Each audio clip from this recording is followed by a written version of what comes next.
முதல் வாசகம். இயேசுவின் இரத்தம் எல்லா பாவத்தினின்றும் நம்மை தூய்மைப்படுத்தும்.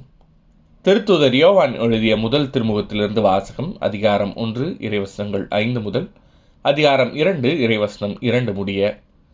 சகோதரர் சகோதரிகளே, நாங்கள் அவரிடமிருந்து கேட்டறிந்து உங்களுக்கு அறிவிக்கும் செய்தி இதுவே: கடவுள் ஒளியாயிருக்கிறார், அவரிடம் இருள் என்பதே இல்லை. நாம் இருளில் நடந்து கொண்டு அவருடன் நமக்கு நட்புறவு உண்டு என்போம் என்றால் நாம் பொய்யராவோம், உண்மைக்கேற்ப வாழாதவராவோம். மாறாக அவர் ஒளியில் இருப்பது போல் நாம் ஒளியில் நடப்போமானால் ஒருவரோடு ஒருவர் நட்புறவு கொண்டிருப்போம். மேலும் அவர் மகனாகிய இயேசுவின் இரத்தம் எல்லா பாவத்தினின்றும் நம்மை தூய்மைப்படுத்தும். ஆனால் பாவம் நம்மிடம் இல்லை என்போமென்றால் நம்மையே நாம் ஏமாற்றிக் கொள்வோம், உண்மையும் நம்மிடம் இராது.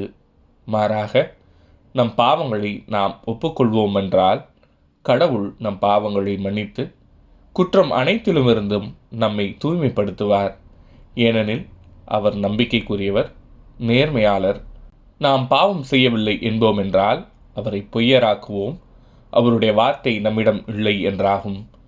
என் பிள்ளைகளே, நீங்கள் பாவம் செய்யாதிருக்க வேண்டும் என இதை நான் உங்களுக்கு எழுதுகிறேன். ஆயினும் ஒருவர் பாவம் செய்ய நேர்ந்தால் தந்தையிடம் பரிந்து பேசுபவர் ஒருவர் நமக்கு இருக்கிறார். அவரே மாசற்ற இயேசு கிறிஸ்து. நம் பாவங்களுக்கு கழுவாய் அவரே. நம் பாவங்களுக்கு மட்டுமல்ல, அனைத்துலகின் பாவங்களுக்கும் கழுவாய் அவரே. இது ஆண்டவரின் அருள்வாக்கு. இறைவா, உமக்கு நன்றி. பதிலுரை பாடல். வேடர் கண்ணியினின்று தப்பி பிழைத்த பறவை போல் ஆனோம். ஆண்டவர் நம் சார்பாக இருந்திராவிடில் நமக்கு எதிராக மனிதர் எழுந்தபோது, அவர்களது சினம் நம்மேல் மூண்டபோது அவர்கள் நம்மை உயிரோடு விழுங்கியிருப்பார்கள். வேடர் கண்ணியினின்று தப்பி பிழைத்த பறவை போல் ஆனோம். அப்பொழுது வெள்ளம் நம்மை மூழ்கடித்திருக்கும், பெரு வெள்ளம் நம் மீது புரண்டோடியிருக்கும், கொந்தளிக்கும் வெள்ளம் நம் மீது பாய்ந்தோடியிருக்கும். வேடர் கண்ணியினின்று தப்பி பிழைத்த பறவை போல் ஆனோம். கண்ணி அருந்தது, நாம் தப்பி பிழைத்தோம். ஆண்டவரின் பெயரே நமக்கு துணை. விண்ணையும் மண்ணையும் உண்டாக்கியவர் அவரே. வேடர் கண்ணியினின்று தப்பி பிழைத்த பறவை போல் ஆனோம். நற்செய்தி வாசகம். ஏரோது பெத்லகேமில் எல்லா ஆண் குழந்தைகளையும் கொன்றான். மத்தேயு எழுதிய தூய நற்செய்தியிலிருந்து வாசகம். அதிகாரம் 2 இறைவசனங்கள் 13 முதல் 18 முடிய.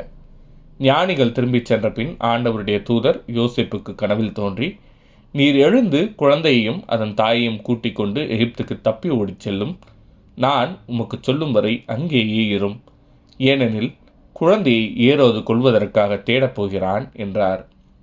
யோசேப்பு எழுந்து குழந்தையையும் அதன் தாயையும் கூட்டிக் கொண்டு இரவிலேயே எகிப்துக்கு புறப்பட்டு சென்றார். ஏரோது இறக்கும் வரை அங்கேயே இருந்தார். இவ்வாறு எகிப்திலிருந்து என் மகனை அழைத்து வந்தேன் என்று இறைவாக்கினர் வாயிலாக ஆண்டவர் உரைத்தது நிறைவேறியது. ஞானிகள் தன்னை ஏமாற்றியதை ஏரோது கண்டு மிகுந்த சீற்றம் கொண்டான். அவன் அவர்களிடம் கருத்தாய் கேட்டிருந்ததற்கேற்ப காலத்தை கணக்கிட்டு பெத்லகேமிலும் அதன் சுற்றுப்புறமெங்கும் ஆள்களை அனுப்பி 2 வயதும் அதற்குட்பட்டவையுமான எல்லா ஆண் குழந்தைகளையும் கொன்றான். அப்பொழுது ராமாவிலே ஒரு குரல் கேட்கிறது, ஒரே புலம்பலும் பேரழுகையுமாயிருக்கிறது. ராகேல் தன் குழந்தைகளுக்காக அழுது கொண்டிருக்கிறார். ஆறுதல் பெற அவர் மறுக்கிறார், ஏனெனில் அவர் குழந்தைகள் அவரோடு இல்லை என்று இறைவாக்கினர் எரேமியா உரைத்தது நிறைவேறியது. இது ஆண்டவரின் அருள்வாக்கு. கிறிஸ்துவே, உமக்கு புகழ்.